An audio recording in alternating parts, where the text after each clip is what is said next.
Why do men lose interest even when they seem to like you and things are going well? You know the situation. Things seem to be good between you. He's reaching out first, making plans, telling you he's into you. And then, at some point, without any real warning, he starts to go quiet. The texts slow down, the plans get vague, and you're left sitting there trying to figure out what you did wrong, replaying every conversation, second-guessing everything you said. And here's the part that makes it so confusing. You didn't do anything wrong. You were kind, you were available, you showed up. You did everything you were told a good partner does. You were communicative, you were consistent, you made it easy for him. And it still wasn't enough to keep him there. I want to tell you why that happens, because it's not really about him not liking you anymore. It's not chemistry fading or him losing interest in you as a person.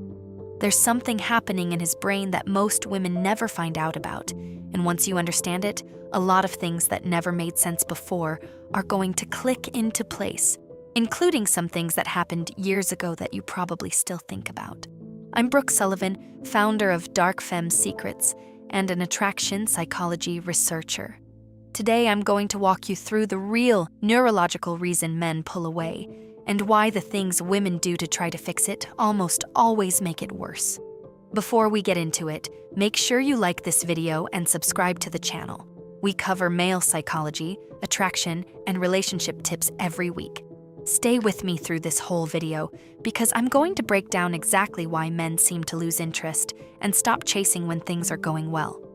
And 3 things you might be doing which is driving this. So HR's what's going on. Men don't experience attraction the way women do.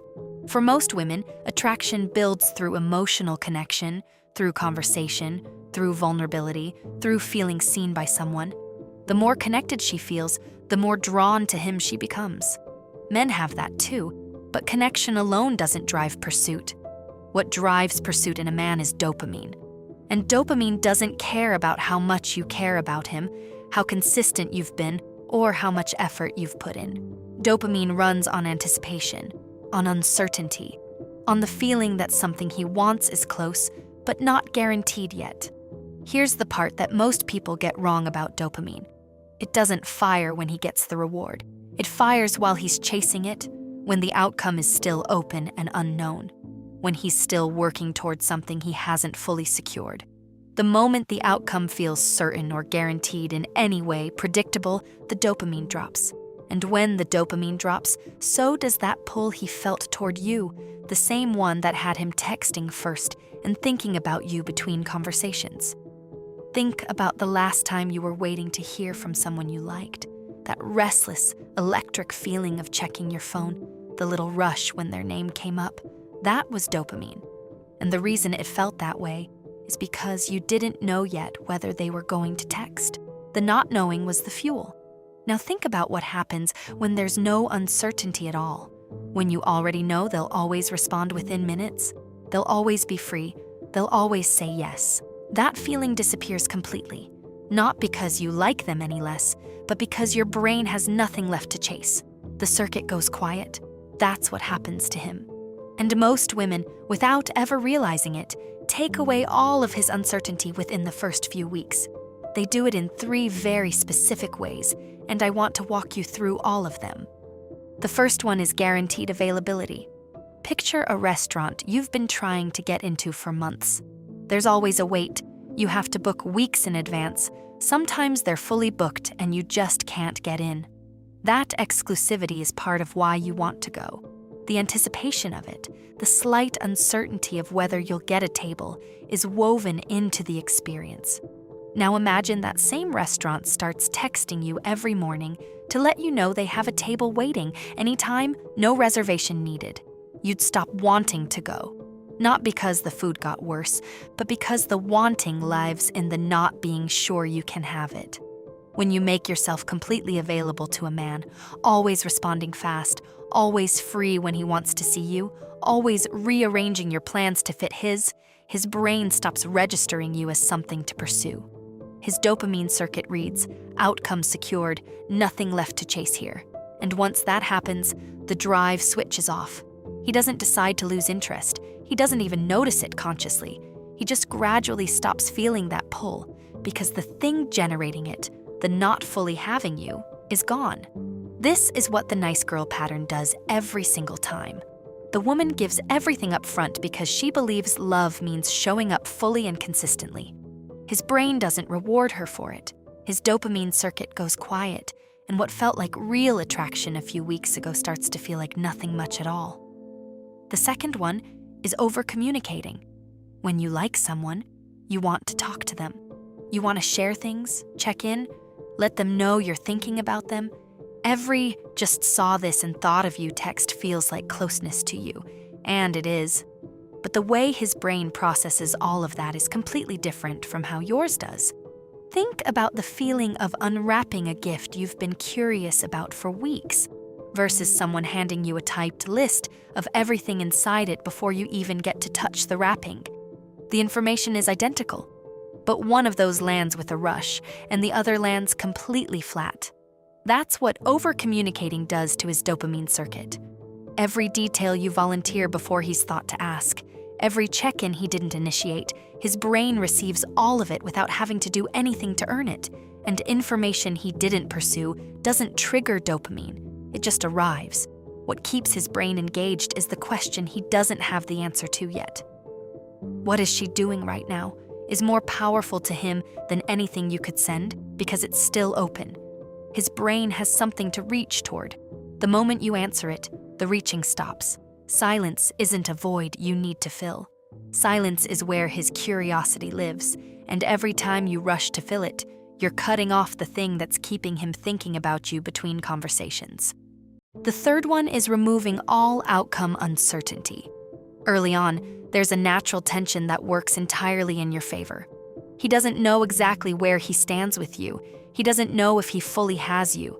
That not knowing is what makes him put in effort, what makes him show up, what makes him want to lock down the next plan before the current one is even finished. Think about the last time someone told you they had something to tell you and then said, "Never mind, it's not important." You couldn't let it go. It wasn't even something you cared about before they said it, but the moment it became information you couldn't access, your brain locked onto it completely. His attraction to you works exactly like that. The moment you become fully readable, fully known, fully secured, his brain stops reaching for you. His dopamine circuit only stays active when there's still something it can't quite get to. When he knows without question that you've already decided on him, that you're not going anywhere, that losing you isn't a real possibility, that tension dissolves, and without that tension, the dopamine stops. Without the dopamine, he starts to feel like the attraction has faded, like something changed, and he can't quite explain why. What he doesn't realize is that he turned it off himself by stopping the chase. So here's what this looks like in practice. You don't have to manufacture mystery or pretend you don't care about him. What you do instead is stop volunteering your certainty before he's earned it. When he asks where things are going, you don't rush to reassure him. You let the question breathe. When he makes a plan, you don't immediately rearrange your whole week around it. You check your calendar and get back to him. When things are going well, you don't announce it. You let him feel it without confirming it out loud. These aren't games. They're the behavior of a woman who hasn't handed her whole hand over before the conversation even started. And his dopamine circuit responds to that with exactly the pursuit it was wired for. Now here's what I want you to take from all of this. The women who hold a man's attention without seeming to try aren't running some elaborate strategy. They're not playing games in the way people usually mean when they say that. They just aren't shutting down his dopamine circuit. The women that get men obsessed with them have a life he wants access to, not a life they've handed over to him. They have a point of view he has to earn, not one they volunteer before he's asked.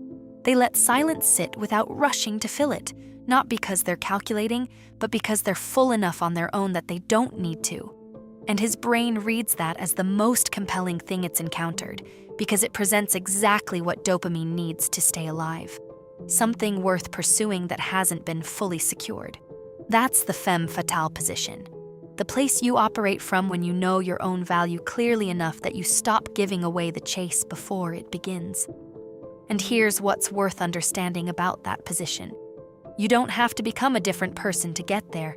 You don't have to be colder or harder or play some character you don't recognize. You just have to stop making his access to you unconditional. That one change alone rewires how his brain processes you entirely. Now, understanding all of this and being able to do it are two very different things. Because everything I just described goes against every instinct you have when you like someone and you're scared of losing him. Your brain is going to tell you to reach out, to fix it, to give more of yourself. And doing the opposite of that, especially when you're anxious about where things stand, is hard without a clear method to follow. That's exactly why I created the Obsession Code. It's a program for women who are done being the nice girl and want to understand exactly how to keep a man's dopamine circuit firing. Not through games, not through manipulation, but through understanding how his brain works and how to position yourself as the woman he can't stop thinking about. It goes deeper into everything you learned today, and it includes 3 free bonuses: the Nice Girl Detox Kit, the High Value Woman Playbook, and one more I think you're really going to want. Just hit the link in the description to learn more. And thanks for watching. I'll see you in the next episode.